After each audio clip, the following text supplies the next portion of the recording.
وہ بھی اصل میں حضور علیہ الصلوۃ والسلام کا فرمان عالی شان ہے۔ آپ نے فرمایا کہ کسی شخص نے عرض کی حضور مجھے کوئی ایسا وظیفہ بتائیں، ورد بتائیں کہ اگر میں وہ کروں تو میں مستجاب الدعوات ہو جاؤں، جو اللہ سے مانگو بس مل جایا کرے۔ اور بندے کو کیا چاہیے، یہی کوشش ہوتی ہے والا سوف یؤتی کا ربو کا فتردا، اے محبوب اتنا دیں گے کہ آپ راضی ہو جائیں گے تو میں مستجاب الدعوات ہو جاؤں۔ تو سرکار نے کوئی وظیفہ نہیں بتایا، اتنی دفعہ سورۃ یاسین پڑھو، آیت کریمہ پڑھا کرو، اس طرح ذکر سر مار کے کرو، یا فلاں عمل جو ہے اس کو ریگولرلی کرو۔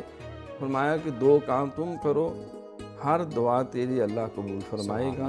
پہلے نمبر پہ فرمایا کہ تو صرف لقمہ حلال کھا، سبحان اللہ، یعنی تیرے منہ میں جو لقمہ جائے رک جا، دیکھ کہ حلال وہ اچھا حلال بھی ہو اور طیب بھی ہو۔ سبحان اللہ، یعنی یہ نہیں کہ ہے تو حلال لیکن وہ سیدھا ہے، وہ طیب نہیں ہے، وہ گلا ہوا ہے، وہ سڑا ہوا ہے یا وہ طبی طور پر ان ہائیجینک ہے۔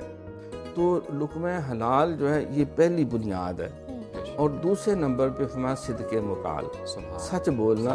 وہ سچی بات ہے کہ سچ بھی اسی کے اندر سے نکلتا ہے جس کے پیٹ میں حلال کا لقمہ جاتا ہے۔